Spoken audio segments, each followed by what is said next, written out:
Fight Nation on Sirius XM.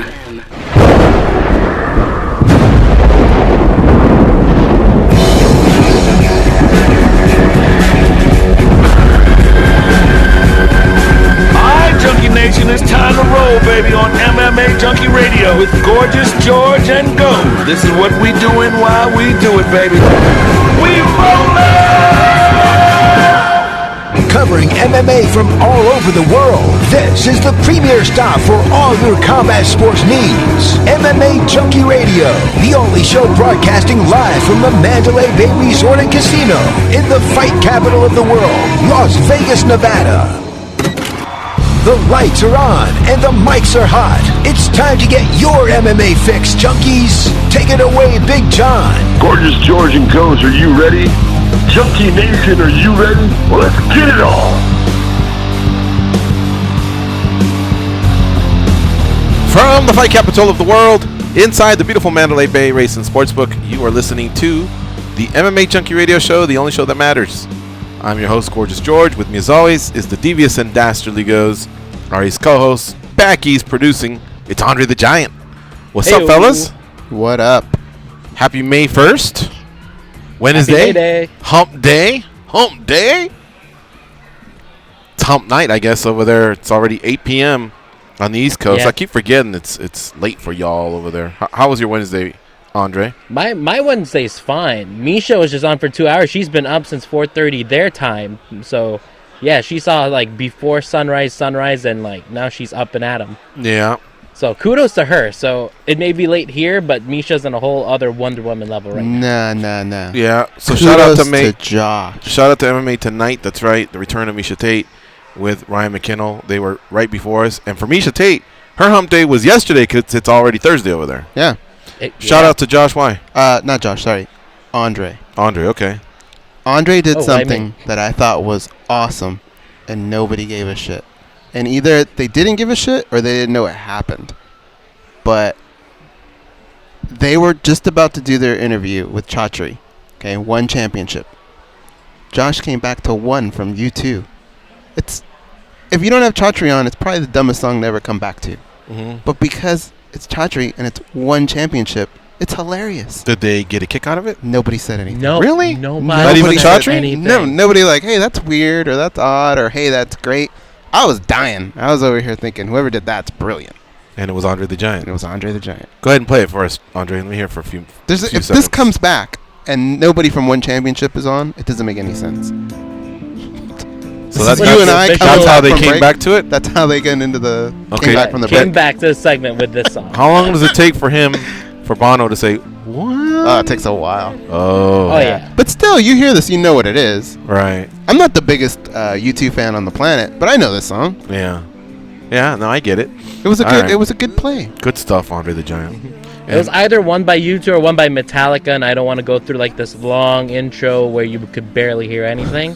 So Bono won that round. Yeah, How did Josh not have a hand in that, man? The minute you say Metallica, he creams his pants. I know. Anyway, all right. Fun show ahead of us today. Shannon Knapp, the Invicta president, Invicta FC Presidente. She'll join us at 8:40 p.m. Eastern, 5:40 p.m. Pacific. We have possibly one other guest, but we just have, man, I'm telling you, you ever been to the pier? Your local pier, whether you're on the West Coast, East Coast, any pier you go on, there's always that guy that's got about 5 fishing lines, maybe 6 or 7. Mm-hmm. He just does this every day or quite frequently. And he's sitting there bullshitting with everyone, knows the laws, says hello to her. Hey, Frank, how you doing? You know what I mean? Yeah. That was me, man. Just trying to lock someone in, tied into Brock Lesnar a little bit, because he retired yesterday. Mm. I mean, I think that's what we're calling it. He told Dana White. Dana shared that with ESPN, and I read it on MMA Fighting, which sourced ESPN. But, I mean, has he officially put anything? I didn't see that. No, it's all But based off. Dana what he says says to Dana. it, yeah. So yesterday we were like, oh, wow, okay, you know, and we reacted a little bit to it, where we're going to take it a little further today. But part of me these last 22 hours was thinking about, well, what if he didn't retire? Because when Conor retired, Dana said, hey, man, hell of a career. You're gonna do well in whiskey. Something along the lines, right? Mm-hmm. He totally, like, played on with it. He didn't say, no, he's just a little pissed. We're going to get together. Blah, blah. He did that 3 weeks later or 2 weeks later. Recently, they've been saying they're going to get together. First Miami, now L.A., maybe Vegas. And so now he's starting to tell everyone he's not retired, he's emotional or whatever. So Dana will go with whatever's convenient for the company. I don't blame him. So could it be that this is just the beginnings of a contract negotiation and, you know, maybe the ship sailed on Brock fighting, you know, Cormier now, but is it really a retirement? He could get the winner, I suppose. Yeah. I believe that... Because DC and Stipe Miocic sounds official. Yeah. But the UFC hasn't officially put it out. And here's why I can say that. That's going to piss off Stipe if I know. You're going that route. Yeah, right. Now. But doesn't Poirier and Khabib sound pretty official? Mm-hmm. UFC in Abu Dhabi, they've already said that. But when I talked to one of the parties involved in that fight, from I'll say this, a party from the camp of either Poirier or Nurmagomedov, they said, well, it's not set yet, so I still don't know if, until the UFC says it officially, people have signed documents, you know, bout agreements. Mm-hmm. I know Woodley, same thing. He's always said that. It's been thrown out there. There's been some agreed upon terms, but there's still a stipulation or an outside chance of this, and it's not signed. Anyway, like I said, they've kind of already gone through a whole announcement. You're right, Stipe would be pissed, but even if it wasn't for this fight, could Brock come back? How have you been treating it these last 22 hours? I think he could come back. Yeah. And in a way, I would almost say this behooves him. Because no matter who he comes back to, whether it's Stipe or Cormier, it's going to be a big fight because it's Brock. So why not make them bash each other's skulls in first? You get back into MMA shape. What if Miocic wins? Now we need to Doesn't see matter. the trilogy before Brock. Because remember, with Brock came pay-per-view buys. Yeah. And now those are all gone. Those don't seem to matter as much because the UFC gets the same payment from ESPN, a cushy payment, one they're very happy with apparently. And so I don't know that that's their biggest concern anymore. I don't think... And Ngannou and Dos Santos, what if whoever comes out of that is a fucking foaming at the mouth beast? Nope. Especially if it's Ngannou. Could that maybe derail Brock? Lesnar. Nothing can derail Brock. I'm not a big Brock fan. I don't want to see him fight. But nothing can derail that. Really? That's a lot of money, dude. A lot of money, a lot of eyeballs, a lot of news. No way. A lot of money for who? No longer Cormier. The UFC. UFC If Stipe wins, okay, I could even see them telling DC, hang out for a little bit. Take some time, heal up. Let's get Brock into this equation. Maybe. I don't know. So, there's been an announcement of UFC 241 in Anaheim, California on August 17th. And it'll feature Daniel Cormier defending his belt against Stipe Miocic. Miocic waited a whole year. Actually, by the time the fight happens, it'll be more than a year. You feel like he played his cards right? By waiting? No. He couldn't have foreseen this, yeah, right? It was We all thought a Brock dangerous was situation. What the hell was with the shove and all that on Daniel Cormier? Like, why all that? It definitely has to be either some kind of weird negotiation tactic, or maybe he started a camp and got hurt and said, I'm too old for or this said, shit. hey, I need more time. But I don't think it's just I think I decided to retire. I don't think it's one of those. He turns 42 pretty soon. And he's in phenomenal shape. But Brock seems like one of those dudes that you just you ever seen a redwood in Northern California? He just seems like you just carved him out of one of those. Like, he's just a tough dude. Where, like, if you were to read on TMZ, no, why am I saying TMZ? If you were to read on MMA Junkie, Brock gets hit by Cadillac. Most of us would be like, oh my God, is he okay? Is he alive? With Brock Lesnar, you'd be like, oh wow, that should set him back a week. You know what I mean? He's just a Cadillac's okay. He's just a mammoth of a man. Is the driver? And so, like, whether he's 42, 45, I feel like he can still pop in, give you a camp. Not the world's craziest camp. He's not programmed to go 25 minutes and outpoint you.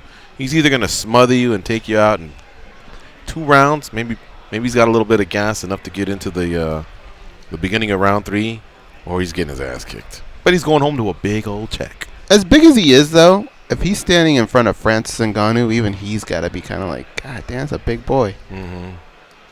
Regarding Stipe and DC, who do you like? Well, it's hard to go against DC. I picked him the first time. Now, after winning and the way he did, it's just hard to pick against him. But does Stipe have the talents to beat him? Yeah, I think he does. But I think he'd have to fight the perfect fight. Mm-hmm. Is Stipe... We were pretty excited yesterday when this broke.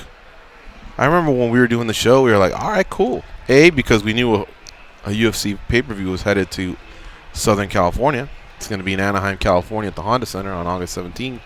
We were stoked about that. Seemed like they had a main event.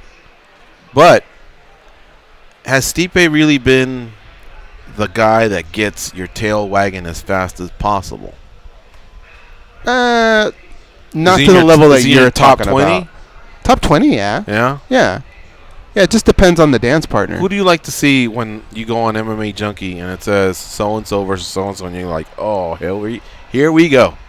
I'll give you a name that I like to hear that's out of the box. Anytime I see Edson Barbosa, fun. Guys like that. Ferguson. Go, hell yeah. Poirier is another one. Gagey. Holy cow, did we just say all lightweights? Lawler. Mm-hmm. To be fair, Lawler, right? No, Robbie Lawler? No, not as much Condit? anymore. Not anymore. No. Look at this guy. But when I hear those names, I'm like, cool. Masvidal. What else you got? Masvidal, those guys. But of the big names, Whitaker? Nah, not really. Israel. Yeah. Jones. Mm-hmm. Kane. Amanda. Kane? Yeah. Kane's exciting. To me, he is. Maybe because he's been away for a while. His style's more of a grinder. I guess he's had some fun fights. Fabricio? During his time, yeah. Okay. Anyway. Well, you're not going to get me to buy a ticket. Alistair. Yes, right? No. No, because he ended up in... He gets to these points in his career where it's obvious he's far away from a title shot. So even if he wins, you're kind of like, all right, what now? Junior. It's like it's just for the moment. What about Junior? Junior, yeah. Junior's fun. All right. Well, I don't know if Stipe's at the top of the list. I mean, he had a run. He had an incredible run. He iced 3 or 4 guys in a row in the first round. 2016, I think he was the fighter of the year. At least he was mine. But he's a little dry. So the build-up to the fight will be pretty cool, but it won't be, epic. That's one where you say, hey, man, are you going to the press conference? No, man, you know how SoCal traffic is. We're all getting together at the bar and going to have a little bit of a meetup, a Junkie Radio meetup or something like that. All right, cool, I'll be there. Nobody's saying, come on. When it's Conor McGregor or Diaz brother, you're like, you're going to the press conference. Hell yeah, pick me up. Cool, let's carpool. You make plans. This one, DC's going to have to do some of the heavy lifting on that. Unless Stipe does media and lets us know, hey, you know what? I don't know, and I don't know if it'll sound genuine or not, but something along the lines of I'm taking this title back and I'm sending DC into retirement, and then maybe half of us will believe it. Did you get soured from his last press conference? It feels like a lot of people were. Yeah. Which one was that one? After the Cormier fight, when he was just kind of sitting there, he didn't really want to answer questions. As soon as they told him, all right, you're good to go, he was like, got up and just bolted. And granted, he had just lost, but still, even then, even with that, just kind of turned a lot of people off. Exactly. Man, I'm a fan. I'm a sports fan. And when I leave the stadium, I'm hurting. Especially if I've been talking shit all week. Because I know I'm going to get it from my buddies or my frenemies or whatever. Or online. And that's fine. Because I dish it too. But, you literally just... You're scared to look at the phone. You don't want to, answer it or receive a text or show up to work and just have to hear about your team choked, sucked, whatever. And I feel like I'm an emotional fan. So that's why I like to ride along with the fighters that also have that same type of emotion for their careers. When it's a fighter that just goes through the motions or doesn't care or is way out in the open about me, then it's a little bit of a turnoff. Or I only have room to root for about a certain amount of fighters. I don't know what 20. that number is. Maybe 20. I wanted to say that. I think it's 20. But after that, it's like, doesn't mean I hate you. It's just I don't have as much time. But I don't know. And I was a big Stipe fan in 2016 because it was incredible what he was doing. Man, he went to Curitiba, Brazil, fought in a stadium, and beat the champion after everyone from Curitiba had the fight of their lives. You know what I mean? He rose to the occasion and blasted him. And blasted Fabricio Verdum. Then he blasted Alistair Overeem in Cleveland. Remember Cleveland had that incredible summer? That was Miocic's year. I think it started off with Arlovsky, and then he had one more. It was something else, man. It was really, really cool. But like I say, he just hasn't been doing as much media, and then his media he can't wait for the interview to be over. And I wish he would enjoy this ride. Can't do this forever. No, I agree. Yeah. All right, let's take a quick break. It's MMA Junkie Radio on Fight Nation Channel 156. Stay close. We will be right back. We'll talk a little bit more about this Brock Lesnar retirement. It's in air quotes.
This is MMA Junkie Radio. All right.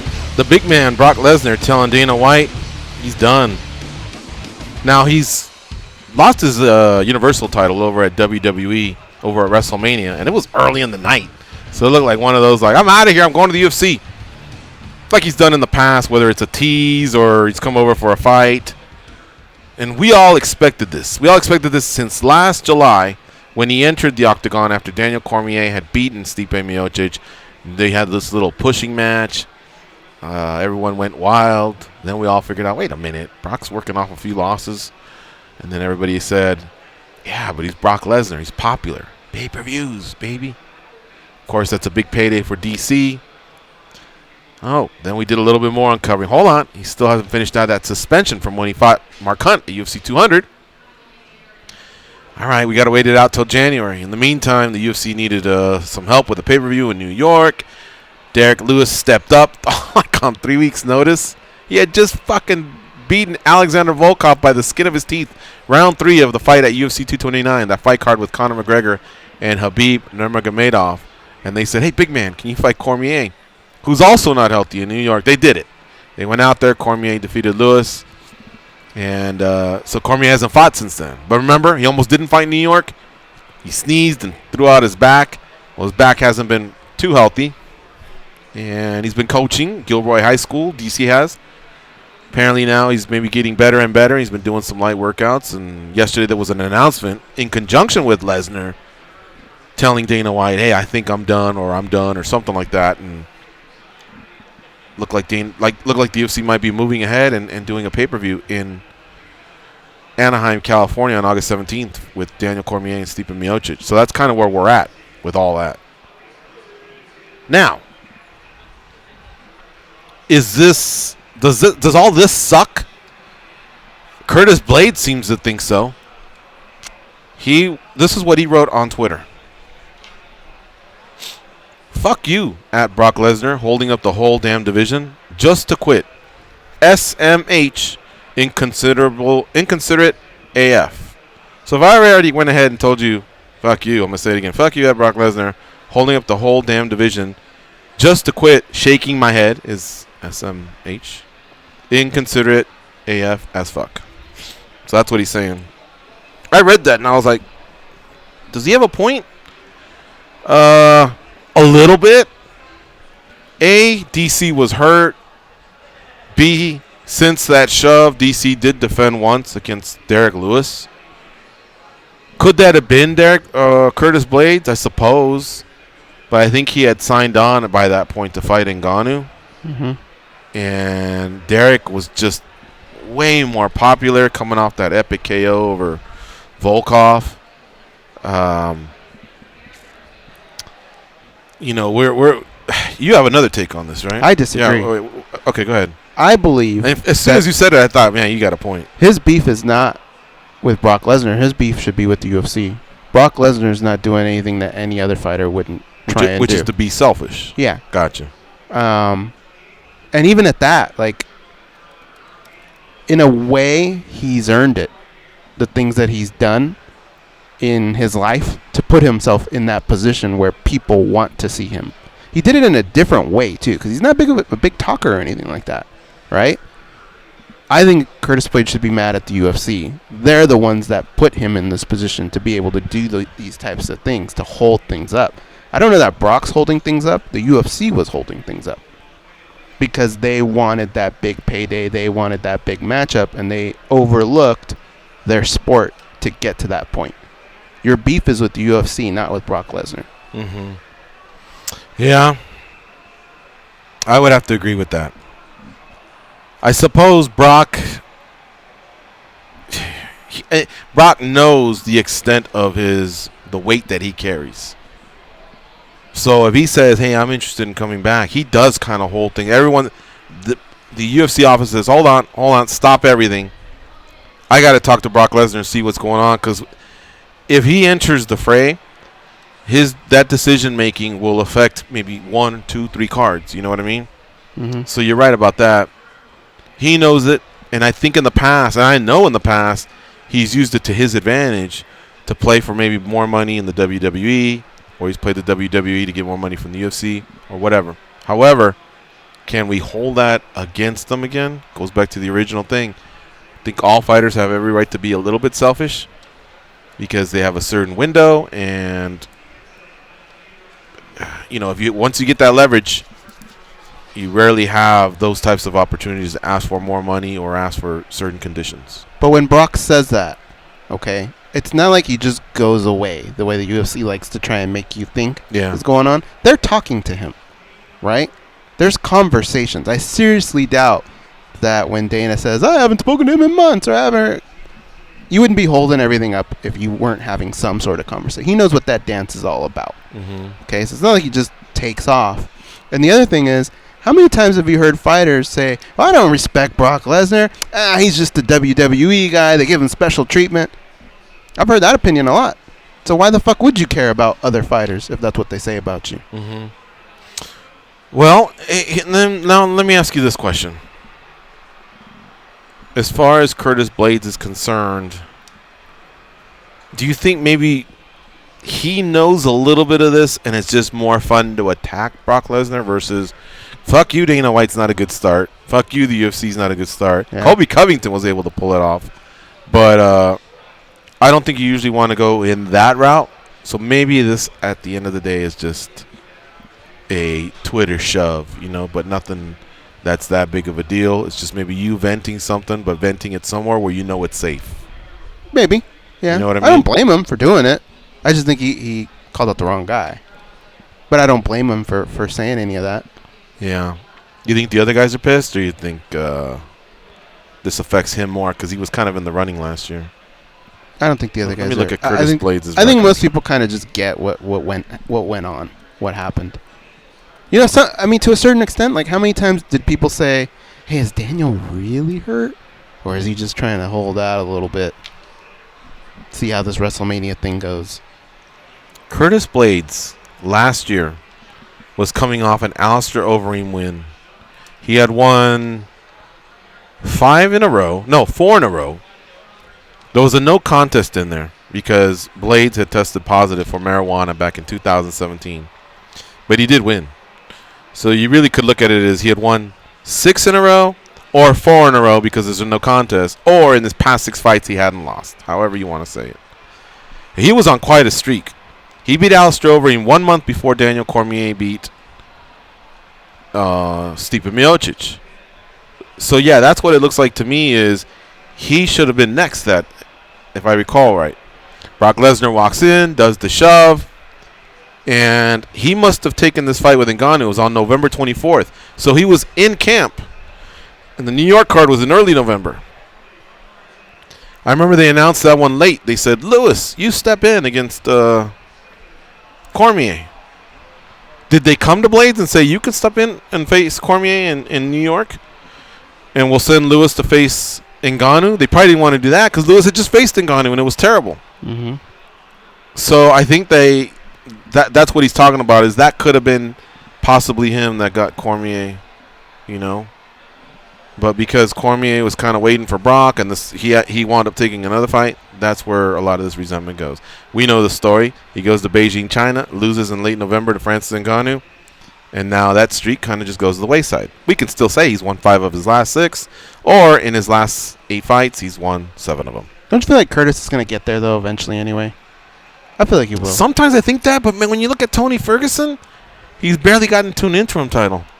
But look at, whether it's an injury or the personal stuff he's dealing with now, or politics, or whatever else, how's a guy that's 14-1 not fought for the undisputed title of his division?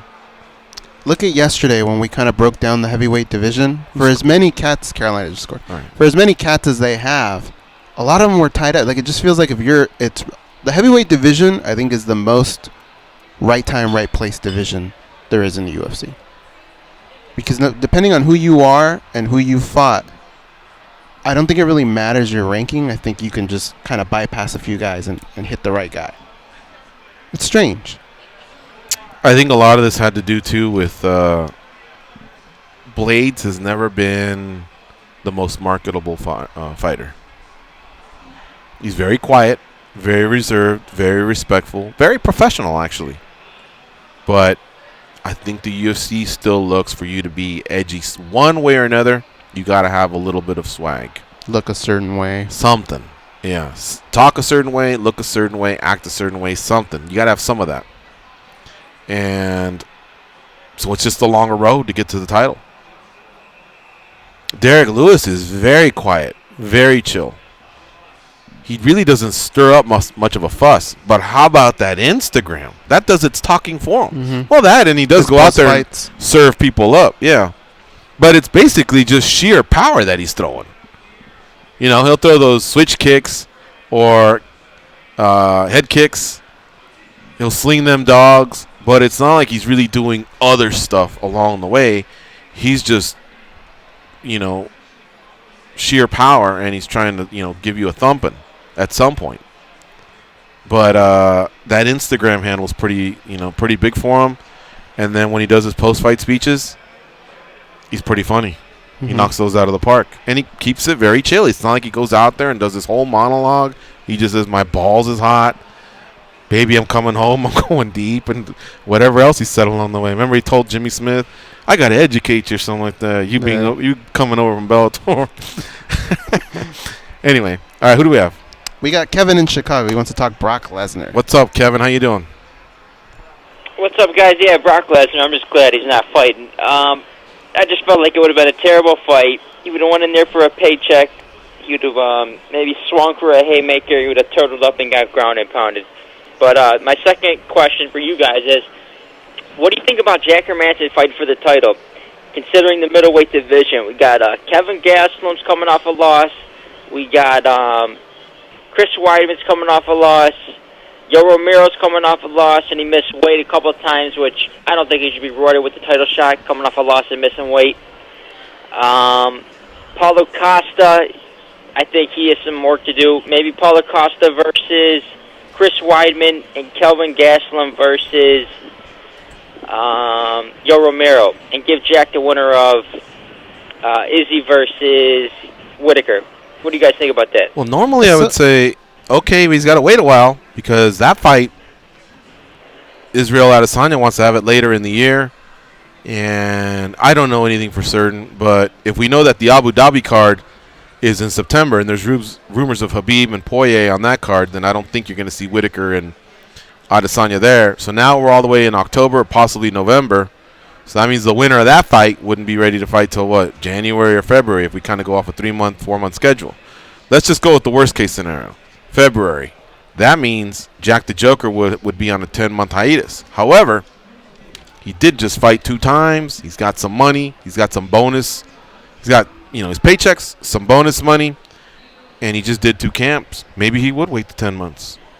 Maybe. I saw Chris Weidman respond today, and he was saying he was down for that fight. And I'll be honest, against Jack the Joker? Yeah, when I first heard it, I was like, but just kind of doesn't make sense. But anything Chris Weidman, anytime you can pick a former champion off, I think is good for you. And I think that's kind of like a good wait-around fight. I would be okay with it, to be honest. Yeah, I suppose Jack Hermansson just did get the benefit of fighting Souza, but hey, he's probably thinking, you called me. Yeah. You know, your guy fell out. I just happened to be the only guy around. So maybe he could give some love to Weidman. Weidman's not that further back than Hermansson in the rankings. But who else would there be? Romero? No, I don't think you need to fight Romero to get to the title. You just fought Jacare. And Weidman. Gastelum just fought for the interim. Maybe Cannonier if he just disposes of Silva. That might makes not be a statement. bad. Brunson has Elias Theodorou coming up, but now we're going backwards. Costa's got the shiny 12-0, and I believe Shoeface Antonio Carlos Jr. is like on a 5-fight win streak, but I don't know that he's carrying a lot of buzz right now. You know what I mean? So I don't know. I guess maybe Weidman and Romero are the only names that would be left, and. But I thought Hermansson also said the same thing. Like, hey, I want what Jacare was asked. Didn't I hear that on the broadcast? Yeah, but I think they all do that. Maybe. Can you imagine fighting Jacare and Romero and not being awarded a belt of some sort? I know, man. You know how brutal. Whitaker had to fight them both. Oh, God, dude. Thanks for the call, Kevin. We got to move on. We got to take our next break. We got someone else. Yeah, we got Scott in New Jersey. We also got Shannon Knapp coming We up. do. All right, Scott, New Jersey, what's up? Quick. Hey, what's happening? Just with the Brock Lesnar, he really had no shot with DC, and everybody knows that. I think Curtis Blades is calling him out. I think you might see Brock Lesnar just come back. He's the money fight of the fight anyway, so it doesn't matter who he fights, and he can come back and go after Blades where he has a shot. All right, thank you for the call. Look, I want to give a quick shout out to the Co-Main Event podcast. I listened to I'm a supporter of theirs on Patreon, and they had a live chat, and I believe it was Chad Dundas who said, could it be that Brock's previous contract was based off pay-per-views, and now that he's come to see that there may not be that opportunity to make a certain amount based off pay-per-views because UFC seems to have another setup now with ESPN. Could it now be that Dana just said, look, this is what we can offer, and Brock didn't like it because Brock might like the potential of what if we go over $1 million? You know what I mean? Mm-hmm. And I don't know. Even Ben, his mind was churning, my mind was churning. So that's something we can definitely talk about. I think we just need to know more about that deal with UFC and ESPN to see exactly how that works, to see if it makes sense for everyone else. Yeah. Anyway, all right, now we're going to go to break, and when we come back, we'll talk to Shannon Knapp, president of Invicta Fighting Championships. Invicta Fighting Championships has a card coming up on Friday. Very, very unique, a strawweight tournament, 8 ladies, and guess what? At the end of the night, one of them will be crowned champion. We'll be right back.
excellence and excitement in your Vitamix. Add ice, and you get MMA Junkie Radio.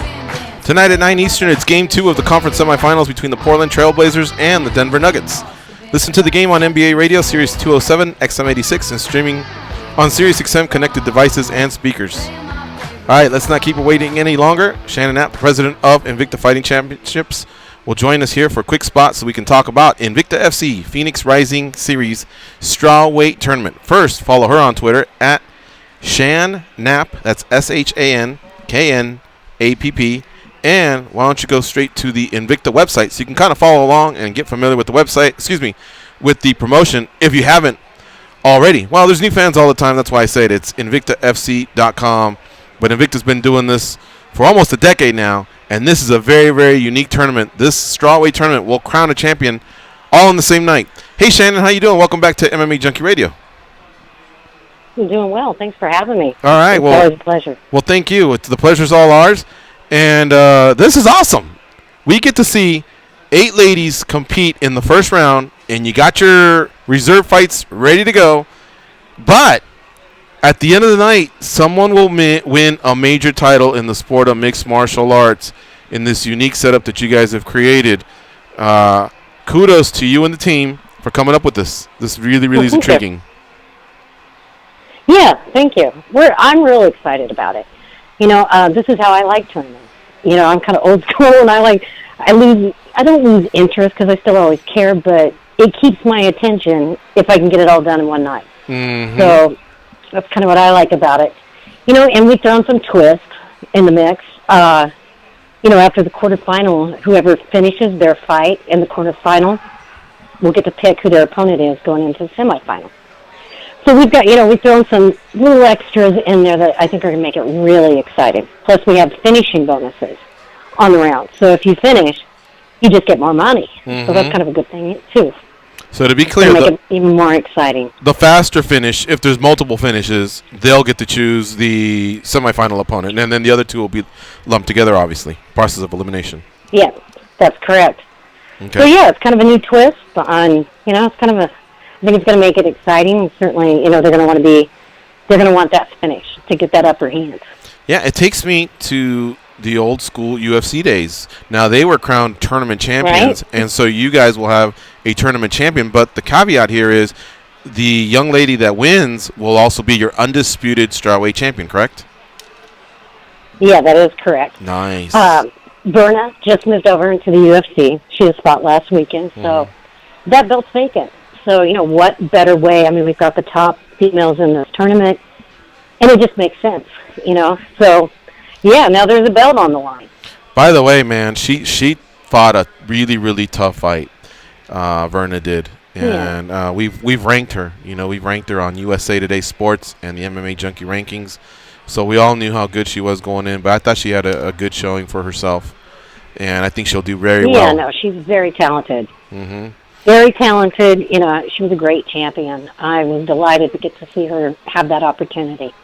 Now, so yeah, and it was both of our, both of our previous champions. Correct. Fought each other, so which was even more interesting. Alumni there was the one that beat her, so no shame in that. Invicta was definitely in the house that night. All right. Yeah, for sure, right? Invicta Phoenix Rising Series takes place on Friday, folks. And you can watch the fights at 8 p.m. Eastern on the UFC Fight Pass. Fights are out of Memorial Hall in Kansas City, Kansas. And they have 7 bouts assured. And then, obviously, because of the tournament format, there's another 3 headed your way. It's just we don't know who's going to be matched up with who. You got to tune in. This is going to be very, very unique. One of these young, I guess we can, to be fair, we should say one of these 12 ladies could be a world champion that night because they do have reserve bouts. All right, let me turn it over to Goes now. Goes, what do you have for Shannon Knapp?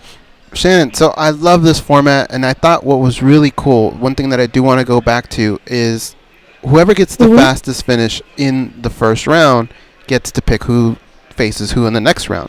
So my question about all that is, that seems like a fun process to watch actually go down live. Are we going to be able to see a young lady in a room kind of doing the math and making a decision on the spot, or is that just kind of news that'll be announced to us?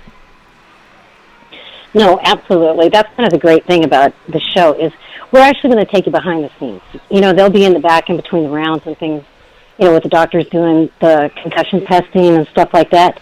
So we're going to try to give the fans an opportunity to, like, kind of go behind the scenes and see what's happening. And, yeah, if there isn't a finish, then it's going to go to, I'm going to draw. I'm going to draw during that time, to figure out what the matchups are. So nobody goes into that round really knowing who they're facing until we get there. So it's kind of an interesting twist. But it's definitely one that I think is going to make it even more exciting. Shannon, have you played baseball before? I don't know, softball. Well, I'm just letting you know, Goz has been warming up over here, and he thinks he may have a curveball to throw at you. So go ahead, Goz. Ooh. All right, let's go. All right, a little bit of a party spoiler. I don't want to ask the question. But he has a point. So go ahead. I didn't want to ask the question because valid. Okay. I love when people think outside the box. Correct. I love tournaments, and I love the fact that she added a twist that we would have never really thought of. It's like something unique. You go out there and you try stuff. I love when people do that.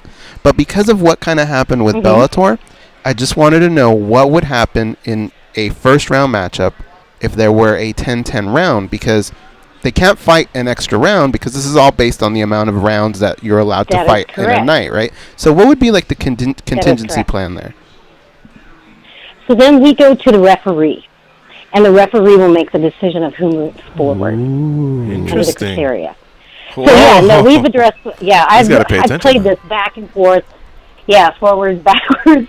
Yeah, so if that does happen, then that would be the case. Is that the ref? Somebody has to move forward. Somebody. So, and it would definitely never be the promotion. I never would make that decision. So we are going to go to the ref. He's the one that's right in there with the action, and so he'll be the one that has to make that decision. So he or she, the referee, has to give a winner, meaning like a 10-9, obviously, right? Yeah. Got it. Okay. That's pretty interesting. Yeah. Absolutely, we'll have to pick them. And then if we go to a draw, what happened in Bellator and things like that, they'll both split the prize money, and we will run that fight back again for the title. So if we end up in the main event, at the end, in the final, if we end up with a draw there, that's what would take place. So that one would be a draw. So they split it, and then they'd run it back for the belt. Okay. Yep. Then I'd book them again, and we'd go 5 rounds and run it back to the belt. So what's that night going to be like for you? That's going to be so different because I don't know that you're ever going to be able to relax, right? Everything's different. I mean, we just didn't change, the format. I mean, we got Laura Stanko, and we've got Jimmy Smith. Yeah, Laura's calling the plays. Laura's doing play-by-play. Yeah, I kind of threw her in that one. I think she's going to do amazing at it. We have, new Phoenix girls, we call them, that are, the ring girls, essentially, for this event. And, yeah, we've changed a lot. We have a new reporter, sideline reporter, that will be making her first appearance. And, yeah, so we've got a lot of new things. Is Elias back, or is he not going to do this one? Elias has a... he's got the fight. Not on this one because he's got the fight. He's got the fight, yeah, that's right. I mean, of course we love Elias, or he would be here. But so we have 2 sisters, that are going to do that job. Okay. And then here's another interesting. Our new sideline reporter, which her name is Taryn Temple, she is a triplet. So we've got all kinds of mix going on here. Oh, wow. She's a triplet? Interesting stuff. Yeah, isn't that something? Oh, wow. Yeah, she's a triplet. 2 boys and a girl. Oh, I was going to say, if there were 3 girls, you could mess with people, you know what I mean? I'm back in the locker room, and the next thing you know, you pop up next to someone at the snack bar, and you say, how'd you like to improve your tickets? Courtesy of wait a minute, you were just in the locker room. Enter her in the tournament, her and her other 2 sisters. Oh, she'd be ready to go, yeah. All right. Wow. This is interesting. Awesome. Yeah.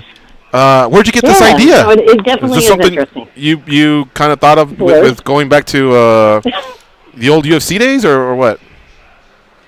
I actually didn't. I sometimes I just get these wild hair, get bored. I start thinking, and I was just like, you know what? Need to freshen it up. I want to see something. I look around, I see these tournaments and stuff, and like I said, for me, I love tournaments. I think everybody's doing a great job out there. But for me, I get lost in it. I'm somewhere in there I fall off. And I'm like, what is exciting is if I can see it all in one night. Mm-hmm. and just kind of throw something, that's a little bit different in there, and that's where it began. So, it was just one of those things that I think it makes all the sense in the world to do it. And I was really amazed at how many of the athletes jumped on right away. I thought I was really going to have to sell it and talk, but that wasn't the case. I mean, I got some amazing athletes that were ready to step up for the challenge right away. Shannon Knapp is our guest here on MMA Junkie Radio. She's the president of Invicta Fighting Championships. And Invicta FC has a fight card coming up called Invicta FC Phoenix Rising 1, and it's on the UFC Fight Pass on Friday at 8 p.m. Eastern Time. Goes, you have one more? One more. All right. George and I were going over scenarios the other day when the Bellator thing went down. We were trying to figure out what could have gone down here so that we didn't have that situation. And we're not too familiar with what commission rules are in those regards.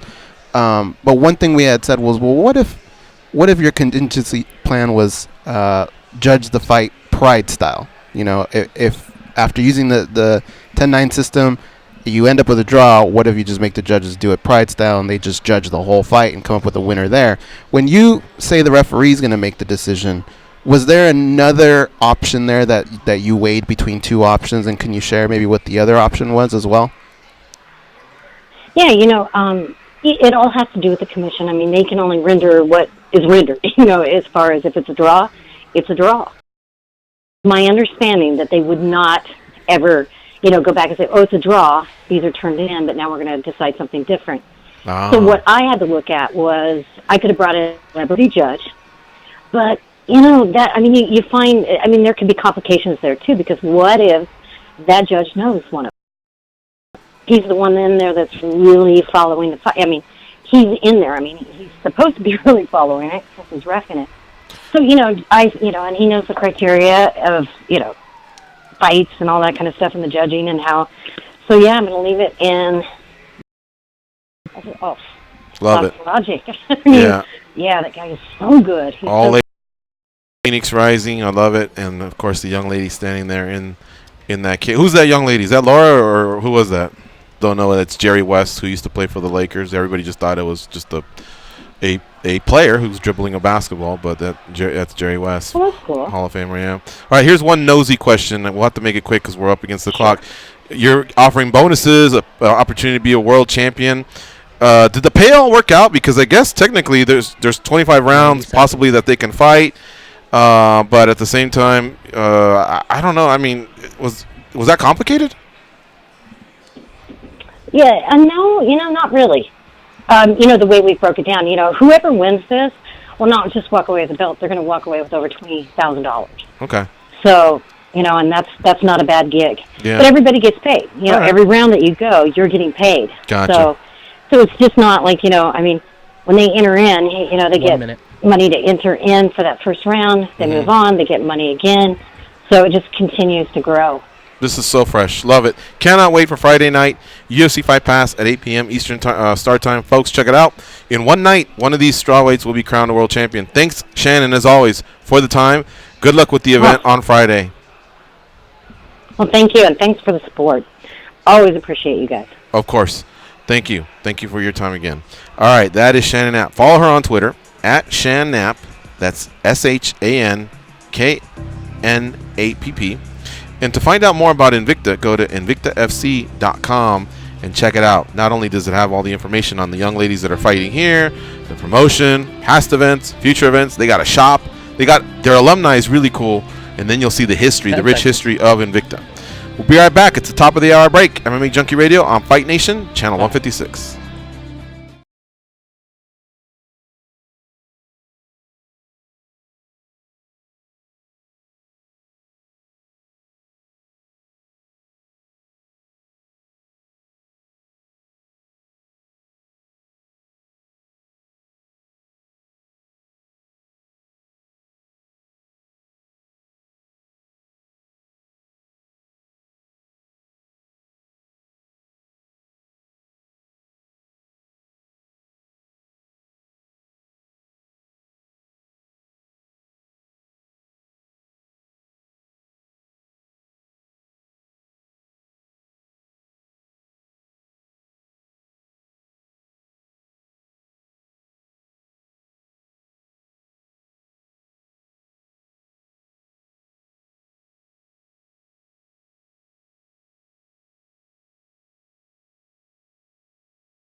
And this is MMA Junkie Radio.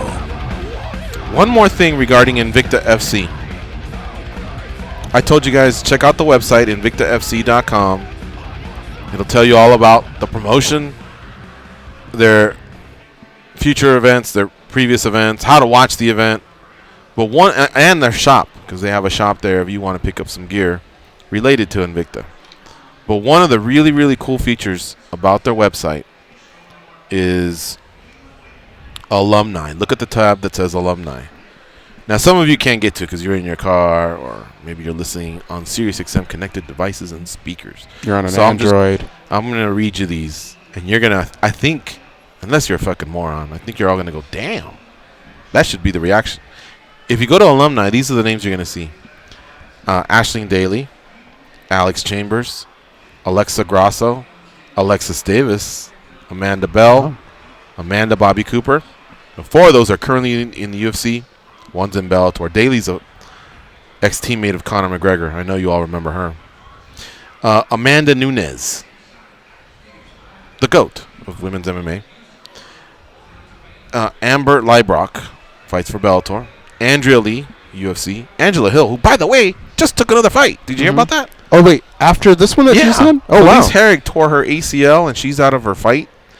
And Angela Hill is stepping up. I'll get to that in just a second.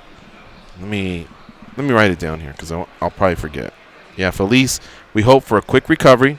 The ACL is one of those, I mean, unless you're Wolverine, a.k.a. Tony Ferguson, it's usually 9 months. He did it in 5.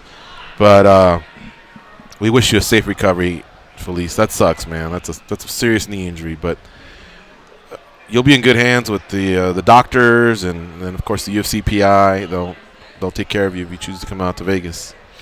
All right, so I was at Andrea Lee, Angela Hill, Ashley Yoder, Aspen Ladd. Come on. I mean, that's just the first 2 rows. And I mean, a lot of these girls are just doing damage in the UFC. They're good fighters. But I'm going to keep going because this is impressive, man. Barb Honchak, Beck Rawlings. Beck's just doing awesome at bare knuckle. Mm-hmm. She's one of their stars. Carla Esparza.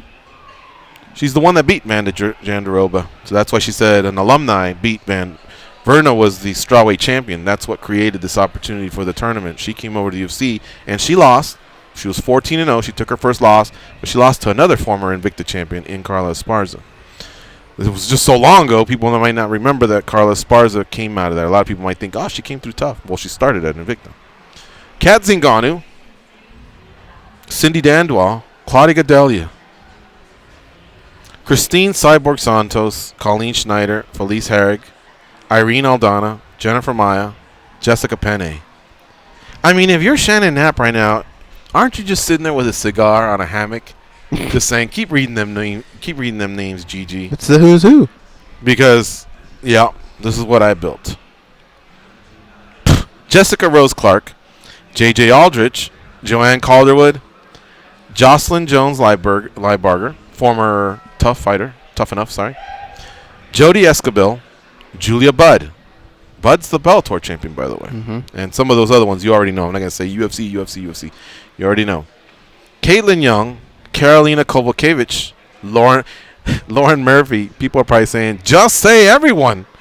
It seems like tell everyone. us who's not on the list. Leslie Smith, Livia Souza, Liz Carmouche, Mackenzie Dern, Mara Borello.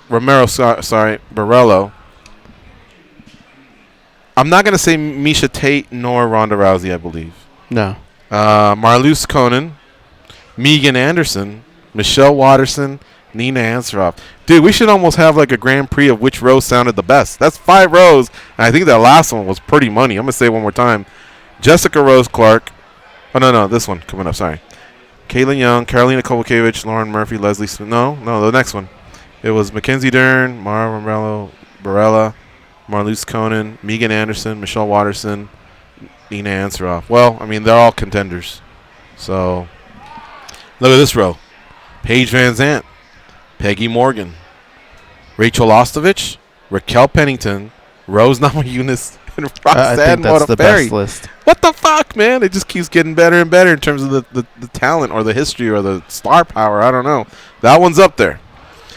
We'll finish up this last one. They probably could still update it. Sarah McMahon, Shayna Baszler, who, props to her, man. She had a tough run on Tough. That was disappointing, actually, because she kind of acted a little bit in a way that turned a lot of people off. She's old school, and I think she felt like this was my time. I deserve this, not these youngins. And it didn't go well for her. Remember, Juliana Pena took her out, and the 4 horsewomen thing kind of fizzled out a little bit in MMA. It but did what did help she her do? that Pena She went to blew up. NXT. Yeah, that's true. She went to NXT and became their champ, man. That's awesome. Sajara Eubanks, Tisha Torres, Tanya Evinger, and Yana Kunitskaya. Wow. Is that something else or what? It's pretty legit. Yeah. So who's missing? Ronda Rousey, Miesha Tate, Tate. Valentina Shevchenko. Yeah. Who else can you think of? Jessica Andrade. Mm-hmm. I mean, I don't even know if this is all of them, and I don't know every single fighter that's gone through them, but that's wow. That is really, really cool. All right. Let's circle back to the big news from yesterday. It's two-headed monster. Brock Lesnar told Dana White he's done. He's not fighting. Brett Okamoto went ahead and said the rumor is that DC is now fighting Daniel Cormier at UFC 241 on August 17th in Anaheim, California at the Honda Center. So, breaking it down. All right, cool. We're from Southern California. We're from the mean streets of Santa Ana. We will be there. Which is right next to Anaheim, California. So you can tell how excited we are. We got a solid main event. They're going back to Anaheim. August 17th is not that far away. So this is really, really cool. And, I get to see a rematch between two fighters who we actually got to see fight live. We got to see when this title changed hands. So that'll be really, really cool. Lesnar not fighting, I guess I can get over it because, frankly, I thought it was a pretty big pop that night. The push, the announcement, crowd went nuts. We all decompressed and relaxed a little bit and said, wait a minute, why is he getting a title shot? We didn't like it. Most of us, the hardcore fans. That night, I think everybody came out like floating out of the arena. But then when you thought about it, you're like, this doesn't make sense. His last win was a no contest against Mark Hunt. And then before that, he came off 2 losses. I believe it was Alistair and who? Who did he lose to before Alistair? He had a 2-fight losing streak. Kane. Oh, Kane. Yeah, that's right, Kane. But he was going to walk into a title shot, and for some reason we all said, okay, yeah. Kind of held things up a little bit, and now it looks like he just doesn't want to do it. He hasn't officially announced anything, but who else is pretty excited right now? The winner of Ngannou and JDS? I think it's hard in that division to be too excited until it's actually on paper. But yeah, I think for me, I feel like Ngannou is going to be the next guy. I think that's going to make the big JDS. Yeah. So that means Ngannou's probably thinking, hey, I could be a world champ in 2019.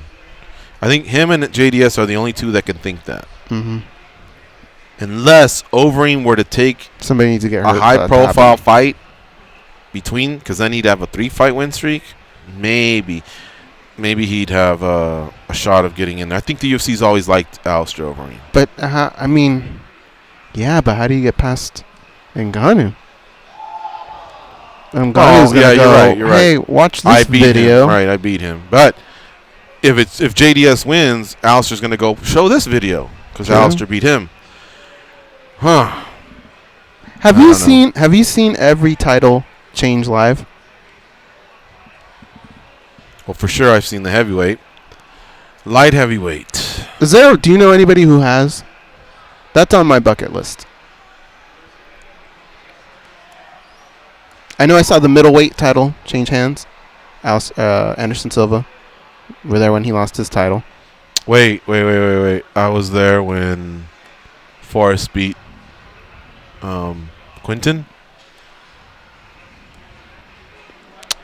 Okay. Yeah. I don't think I was at that one. I was there for that. And I know I was at a heavyweight because I just said it. Middleweight, yes, because I saw Weidman when the defeated Anderson. Yeah. I'm sure there's been more, but I just want to make sure that I just get one. Welterweight. Welterweight. Fuck, GSP had. This one's going to be scary. Hold on a second. It could have been if Johnny would have beat him. If right, they we were there for Johnny, but they didn't give it to him. We weren't there when Robbie beat Johnny. And we weren't there for GSP Hughes. Tyron when he beat Robbie. Nor Kamaru when he beat Tyron. That would have been a good one for us to be at because then we could say that. So now we got to go backwards. Were you at any of the Sarahs and GSPs? That was in Houston. No. GSP beat Hughes for an interim, I believe, in Sacramento. Wait. Penn and... No, we weren't when Penn choked out Matt Hughes. Wait, when Hughes beat Penn in Anaheim. Yes. Okay, we got that one. Okay. Lightweight.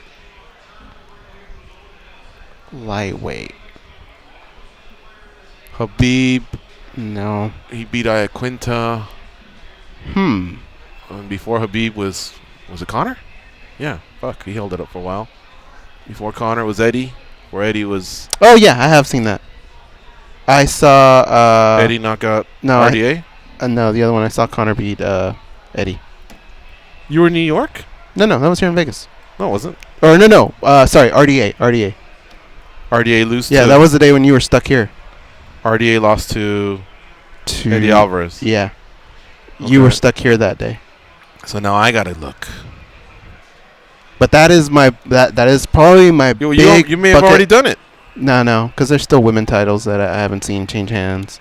I don't know that I've seen a bantamweight title change hands.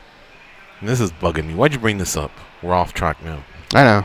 Let's see here. Now I got to figure out if I've ever seen a lightweight title. I just don't have that type Andre. of memory. Yes, sir? I know you're going to say no to MMA titles, but WWE titles, where are you at on that? In what case? Like WWE titles going into the UFC? Seeing titles change hands. I wouldn't mind seeing titles change hands there. Yeah. I know that, fool, but I mean, have you ever seen them? Have I ever seen WWE titles change hands? Yeah, live. Yes. I have not seen a lightweight title change hands. I think I may have you beat, but I'm going to try, all right? Because George was at this one too, so he has cred for this one. We saw when Bret Hart beat Yokozuna, or lost to Yokozuna at WrestleMania 9, and then Hulk Hogan came in and beat Yokozuna like a minute later. Wow. So Can you beat saw that? 2 title changes? In the span of, like 30 minutes. Span 30 minutes. Now I think you beat me. If it's the same title changing, like, in the same night. It was. Yeah, you guys got me beat. And we also saw Jim Neidhart fight Bret Hart 1 week before they became the Hart Foundation. Mm-hmm. It was after and they the didn't main even event. do it. Yeah, it was the main event in Anaheim, whatever that was. Santana and Terry Funk? I think that one was Greg the Hammer and Tito. Whoever it was, it ended, and I think we all could have just went, hey, that was a great night. See you at the next one. Mm-hmm. And I remember we were walking out, and they're like, why are those two coming out? You hear They a didn't bell. have theme music or nothing. I remember they were throwing each other with chairs. I mean, it was like a mess. We were like, whoa, what are these guys doing? And it was Bret Hart against Jim Neidhart. And I think at the time, he was already his brother-in-law. Mm-hmm. So I don't know if Vince McMahon said, someone's hurt, just get out there. We'll make the Hart Foundation next week or what. But then the next week, I guess they became the Hart Foundation. And because I remember going, didn't these two just fight? Like, yeah, we were losing our Not to mind. say that you can't do any of this in wrestling, but it just seemed weird. All right. I have not seen a lightweight title change hands in the UFC. No, I just went through the history. Oh, man. And I have not seen any of it. Wait a minute. Shirk and Florian? No, I wasn't there. I don't think I was there. I saw Misha beat Holly. Halle. So I got that one taken care of. Wait. Let me see. Shirk and Florian, Anderson and Franklin. No, I couldn't have been there. Wait. I wasn't there. Okay. I'm not going to sit here and tell a lie. Yeah. The lightweight title has changed hands in Atlantic City, Vegas, Newcastle, Abu Dhabi, Saitama, Milwaukee, Dallas, Vegas, New York, Vegas, Brooklyn, and Atlanta. Featherweight. Ready for featherweight? Mm-hmm. Aldo, McGregor. We saw McGregor beat Aldo on TV, right? Yeah. We were hosting a party for that one. Okay. Aldo beat Frankie Edgar. We were there. Oh, no, wait. UFC 200. Yeah, we were. Because I know we were there. At but 200? That was for an interim title, yeah. We weren't at 200. We were at Squid's house for that. Okay. That's going to be my... You know, a lot of people ask us, do you guys collect memorabilia I'm and all that? thinking of Jose versus Frankie Edgar. Remember when we hit that five-teamer? Well, I didn't. You didn't? No, that was Joey Varner. Joey Varner, Ford, myself, yeah. That was crazy. It doesn't look like I've seen a featherweight title change hands either. Bantamweight. That'll be my memorabilia. I think I'll get a poster from each one where a title's been changed, and I saw it live, and those will go up on my wall. What about bantamweight? Bantamweight, I don't think. When Dillashaw beat Hannon, we were here hosting it at Diablos. Cruz and Dillashaw was in Boston. Cody beat Cruz here in Vegas, and Dillashaw beat Cody in New York. So we haven't seen a bantamweight, featherweight. I haven't seen a lightweight, and let's just make sure on welter.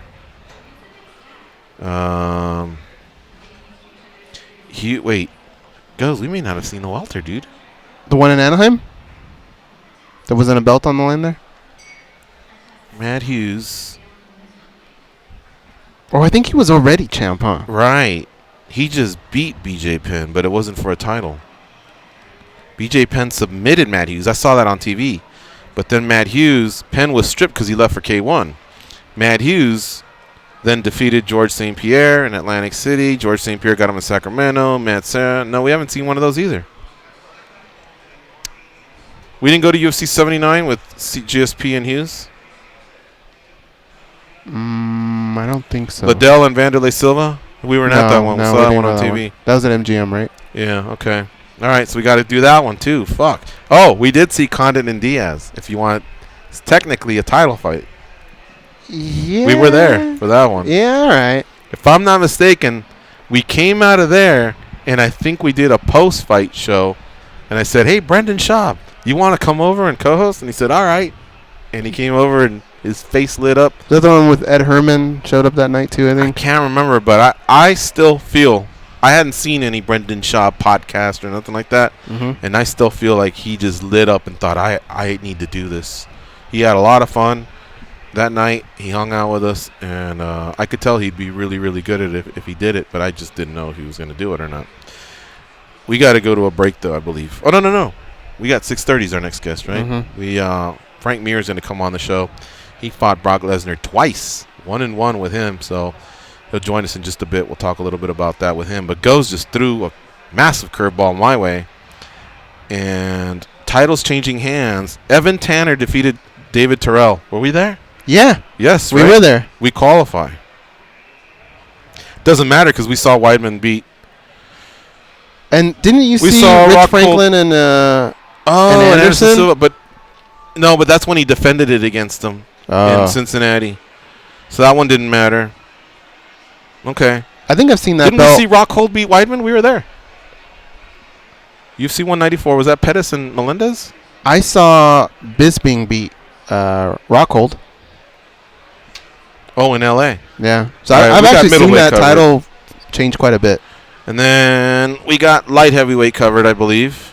Yeah, because I was at I want to make sure I was at Forrest beating Quinton. I might not have been Cote, there. Stevenson, Lytle, and Koscheck. Griffin and Aurelio. God damn, it rings a bell. Do you remember? I don't think I was there. Luca got a win in the first fight of the night. Justin Buchholz, former coach at... I may not have been there. Quinton beats Dan Henderson. I don't think I was there. Rashad beats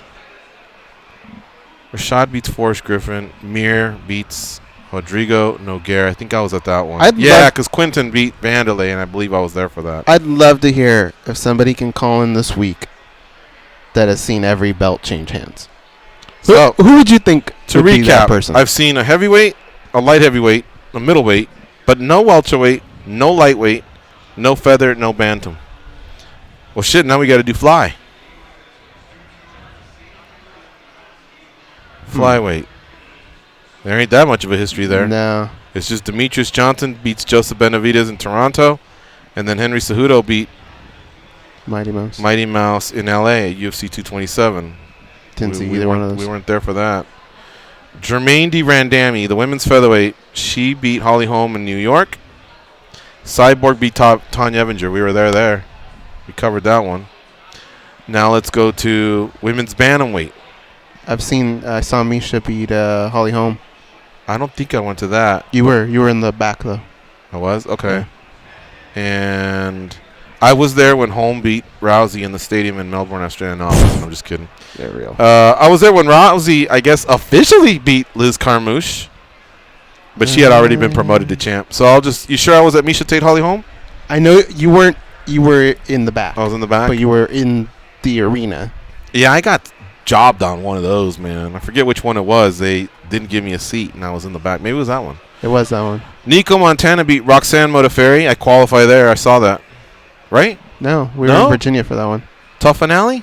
Oh, December 1st. Yeah, you're right. Well, that was a tough finale. Why would we be there for a tough finale? Was it the night before? Yeah. Okay.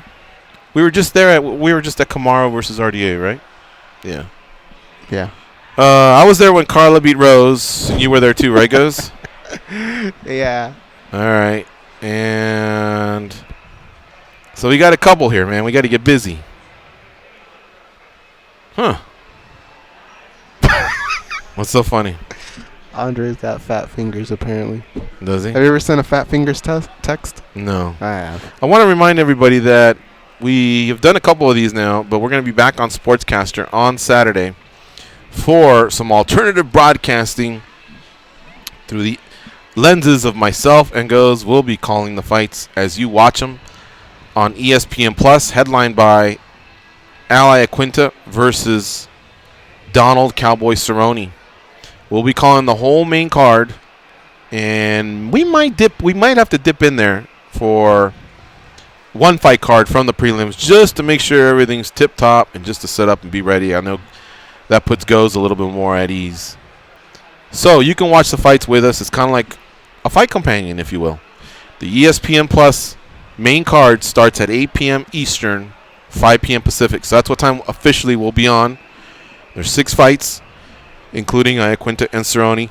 But I really think we'll dip in there for a fight, maybe even 2 beforehand, and just have a lot of fun. The shots will be flowing. The parlays will be played. It's going to be a fun time, so please join us. We'll make it very easy for you. On the front page of MMA Junkie, you'll see all the links to us so that you can hang out with us and watch the fights with us, as we call them. All right. We added Frank Mir, and he'll be joining us in just a sec, but a couple quick little nuggets out there. Paulie Malignaggi, I guess he walked by a Conor McGregor mural and spit at it. I am not shocked. Funny and just boys will be boys, or you put off? Boys will be boys. Me too. Especially the heat that these two guys have generated, and the way Paulie is. Mm-hmm. Yeah. I would be shocked if he didn't do that. Mm-hmm. These are fighters. He's lucky he didn't piss on it. Yeah, I suppose you're right. The UFC, so Sports Illustrated has some films to release, and one of them is going to be a feature-length documentary on UFC 1 this fall. I want to give a shout-out to Fight Pass. Those 25 little mini-series that they did leading up to the 25-year anniversary. Mm-hmm. If some of you didn't catch any of those, go back and check them out. I haven't seen all of them. They're not that long where you can go, oh, my God, I just don't have 2 hours to burn. No, they're like 25, 30 minutes. And I've seen probably about a dozen, but I like them. And if you haven't, don't forget, especially if you still have it, don't just wait for the fights, man. There's some cool stuff that you can go in there and grab.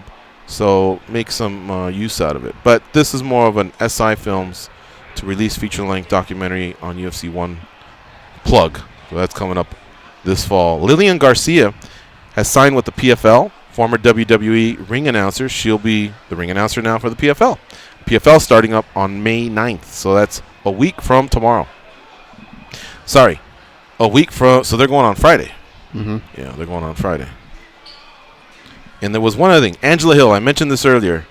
She's stepping in for Felice Herrig to face Xianan Yan Felice Herrig tore her ACL, and she's out, and Angela Hill is stepping in. Angela Hill just stepped in for Jessica Penne to fight this past week in Sunrise, Florida, and that was weeks removed from when she lost her previous fight. So this is literally like 3 fights in a matter of a few months. Turn things around right quick, right? Yeah, and she actually looked really, really good in her fight. So kudos to her, man. That was really, really ballsy. All right, I think we got to take a break. You're listening to MMA Junkie Radio on Fight Nation Channel 156. Stay close. We'll be right back with former UFC heavyweight Frank Mir.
mantles are covered with participation awards. They have boxes of gold stars that they purchase themselves.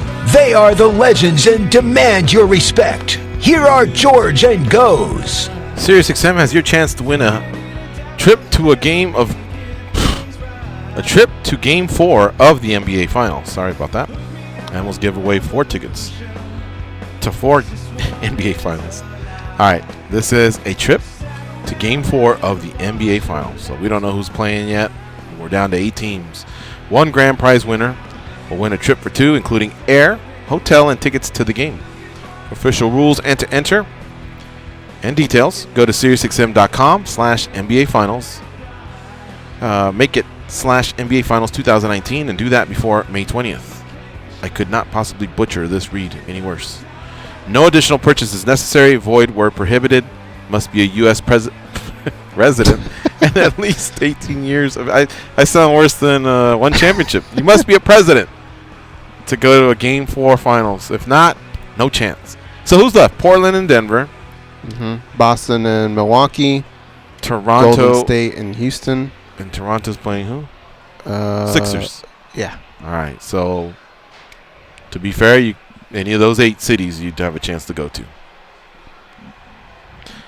Angela Hill, I want to be a little bit more exact on this young lady. Angela Hill lost to Randa Marcos on March 23rd, 2019. A little over a month later, she stepped in for Jessica Penne, and she fought Jodie Escobil. So that was last Saturday, and won.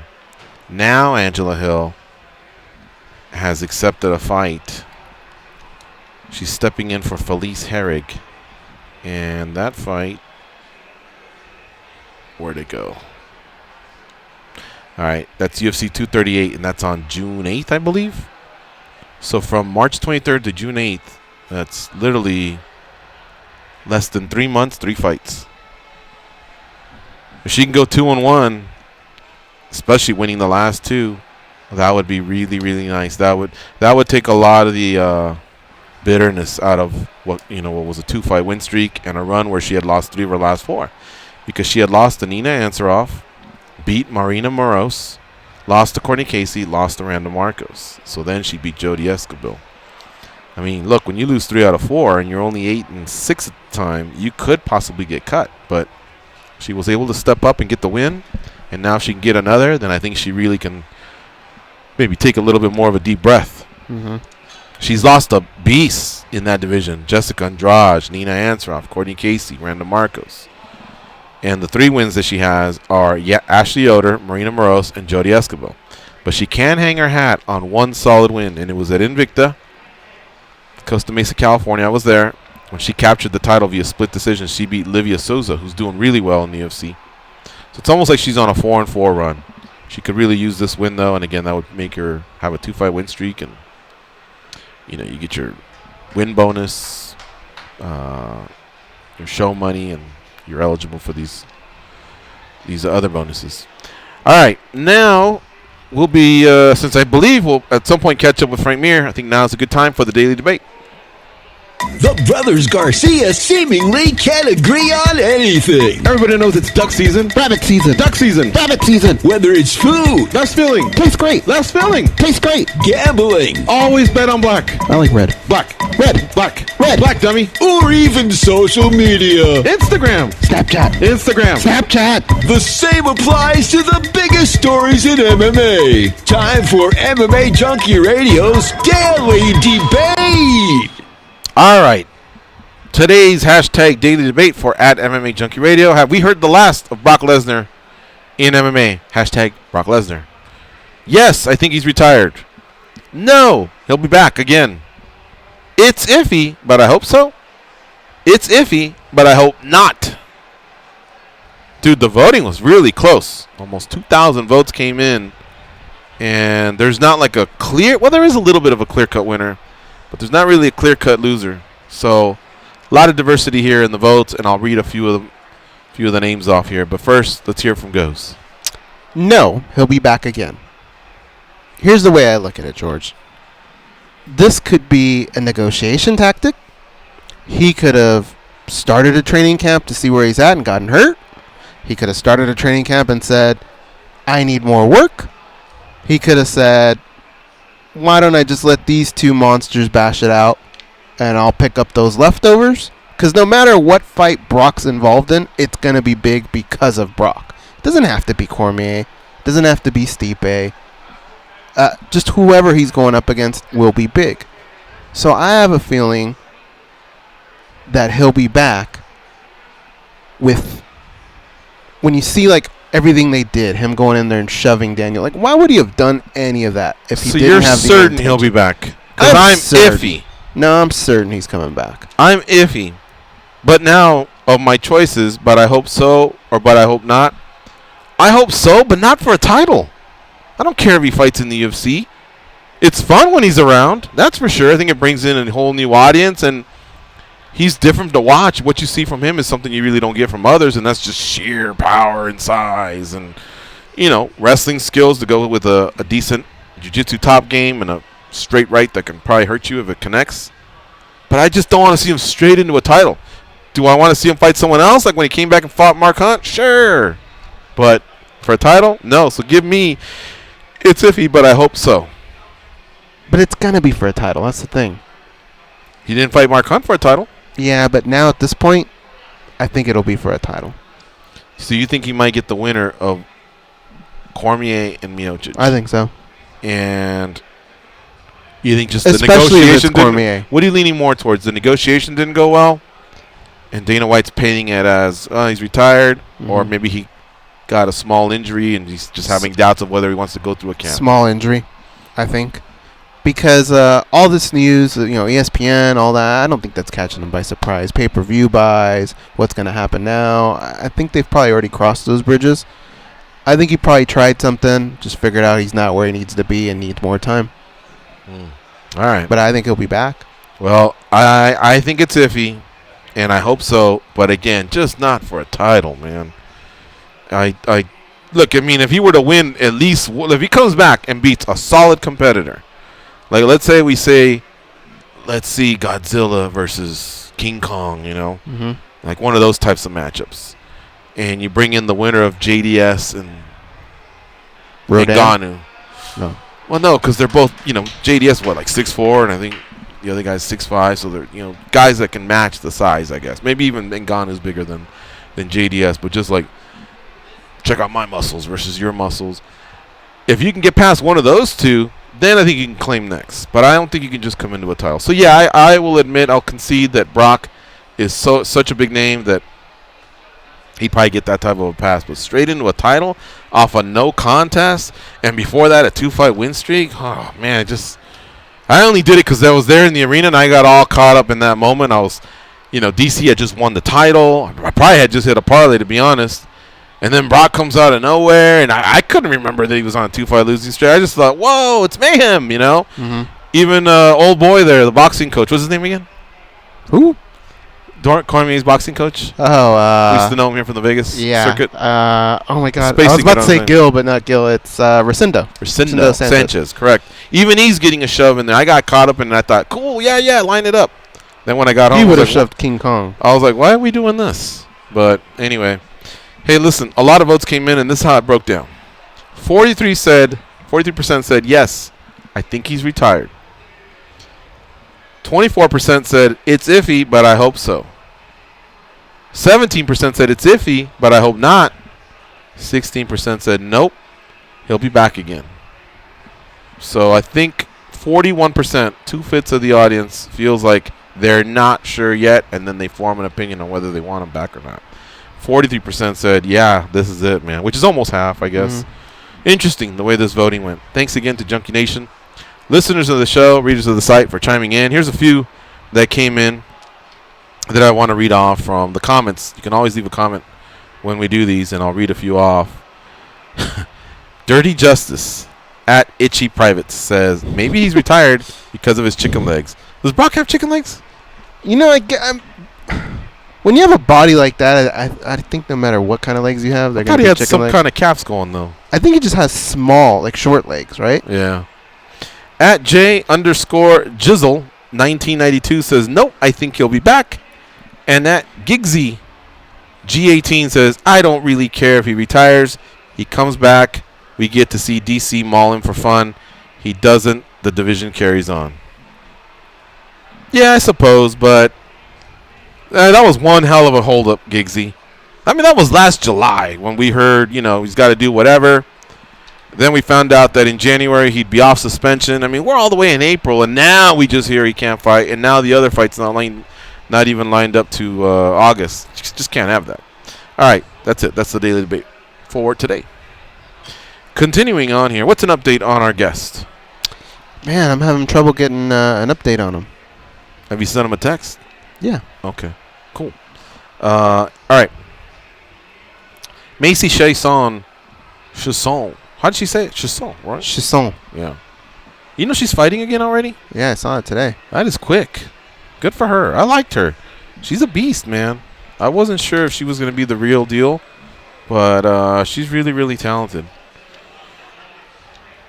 South Carolina is getting a UFC. It's called UFC on ESPN Plus 12. Tickets go on sale this week. So if you're in that area or close by and you want to go, tickets go on sale this week. Felice Herrig announces torn ACL. She withdraws from UFC 238. Felice has been a friend of the show for a while. She is in her mid-30s. I think she found a boyfriend maybe. I mean, I don't follow her all the time, but I could have sworn about 2 months back I saw some guy, in her Instagram pics or whatever. So I was really, really happy for her. And this fight was going to be in Chicago, and she's from Crystal Lake, Illinois, which is very close to Chicago. This would have been a really, really cool fight for her. But she tore her ACL, and she won't be able to participate. So that kind of sucks. Yesterday, Rory McDonald announced he's not retiring. He confirms his desire to continue in the Grand Prix. I think we all kind of felt like that's probably what he would do. Well, speaking of tickets going on sale, UFC on ESPN UFC on ESPN 3. Woodley versus Lawler 2 in Minneapolis. That one's also going on sale. So South Carolina, Minneapolis people, you may want to, secure your tickets early.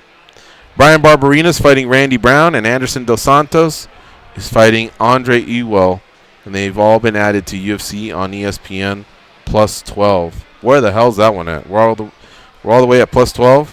What'd you think? Oh, Greenville, South Carolina. Never mind. What'd you think of what Michael Chandler said? He doesn't want to fight Benson Henderson again? Well, that too. But no, about Rory McDonald. What'd he say? I'm going to pull up the exact quote because I don't want to mess this up. But it was something along the lines of... I know AJ McKee called Patricio Freire a weenie. That was pretty funny. A weenie's a good bag. Yeah. It's solid. It's up there with Dork, Doofus. The exact quote is the following. Well, basically, it had... God, I just had it. It was... it had to do with Rory and being religious and fighting.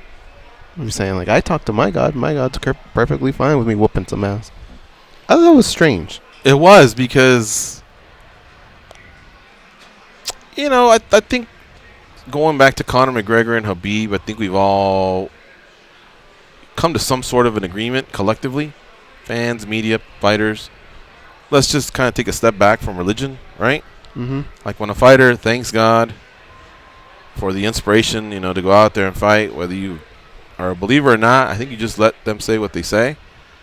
And you can applaud or stay quiet or do whatever, but you kind of don't boo, and you certainly don't attack on Twitter. Now, he didn't say it venomously. No. More sarcastically, but I guess I would file it under unnecessary.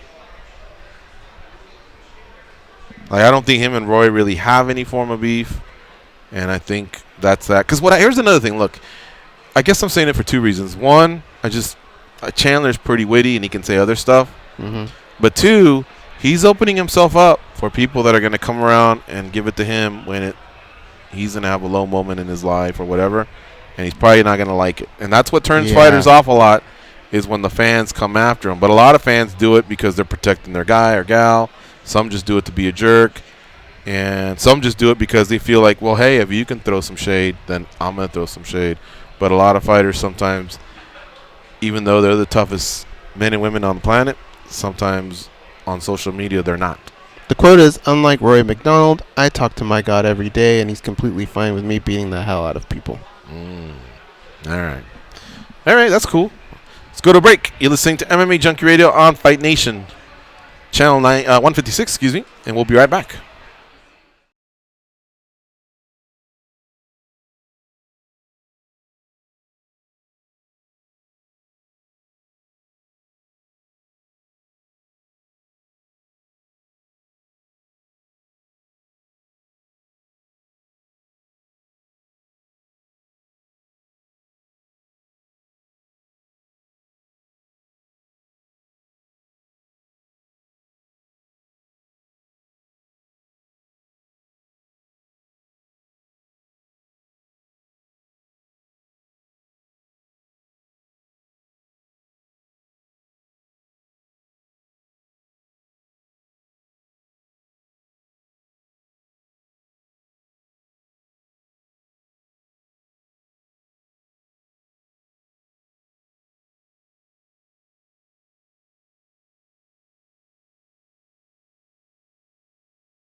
Alrighty.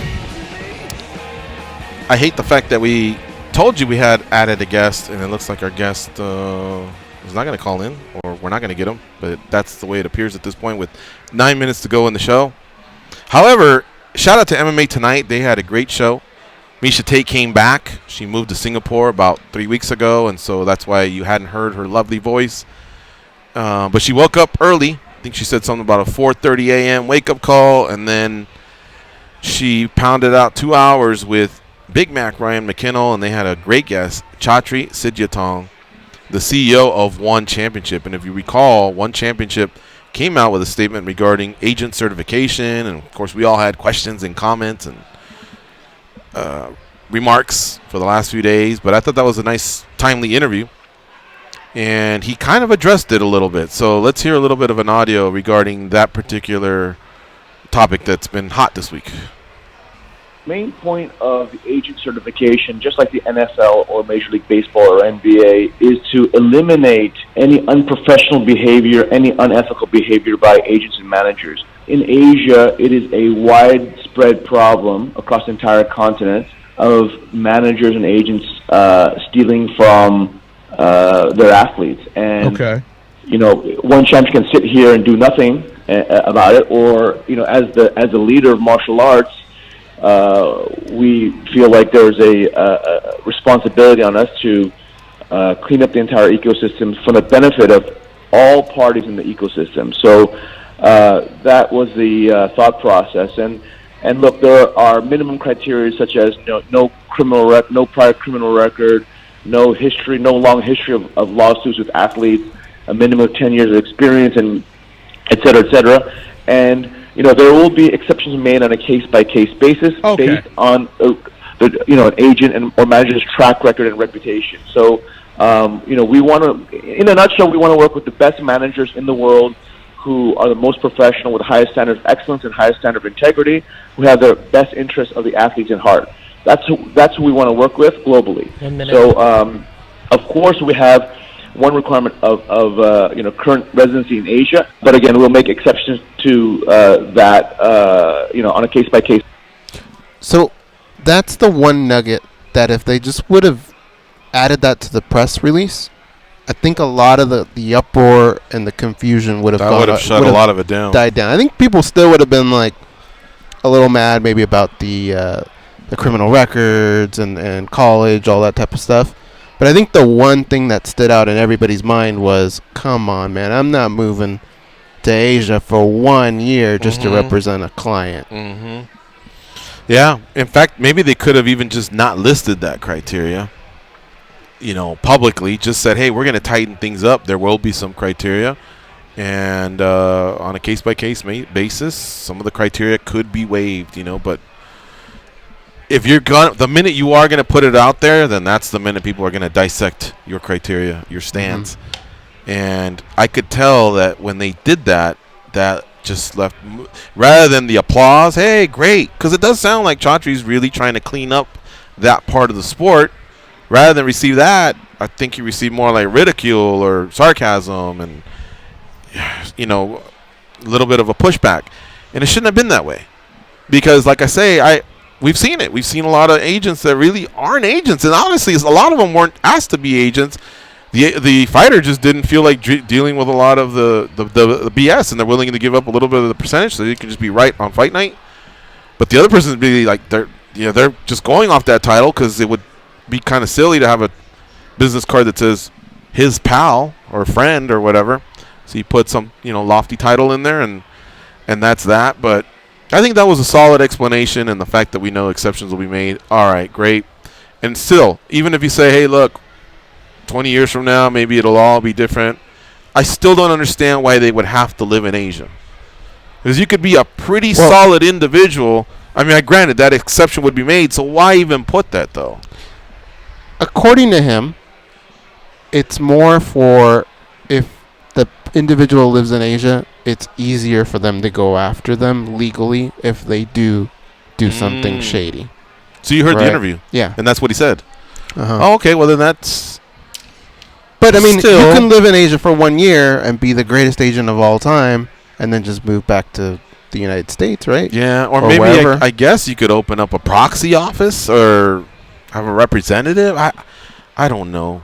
The fact that they're going to work with everyone on a one-on-one, basis or whatever, I think that's a little bit... I think that's good, and I think that's going to clear a lot of things up.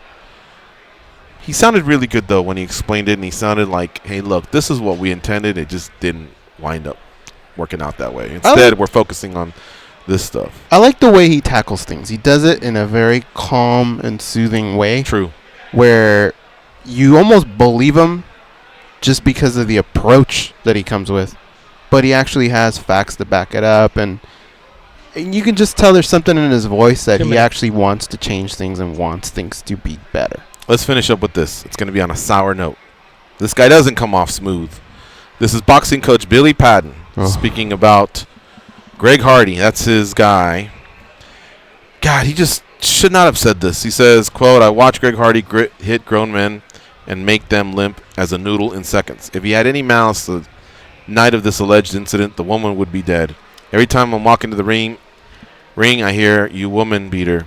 I hear nasty things said to him. I don't think he deserves it. The Greg Hardy I know is one of the best living guys I've met down here. You know what? He could have said a lot of that and backed up his guy. I have no problem with that. All right? But that whole thing, like the woman would be like, no one wants to hear that. No one wants to think about it or hear it. Just very, very poor choice of words. It was. Yeah, it was.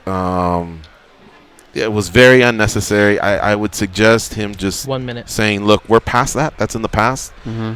The UFC wants to have him fight. He's wanting to fight.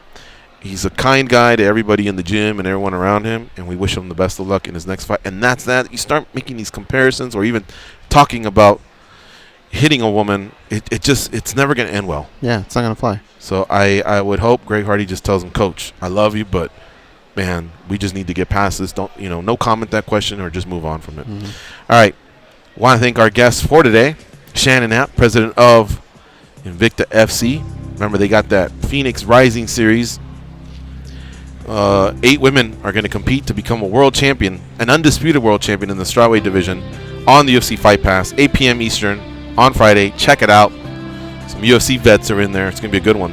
10. We are out of here. Big shout out to Andre the Giant for producing. Shout out to Goes. He did a great job as well as a co-host. I took it to another level. I was fantastic. We're out of here. Go out there and be a champion.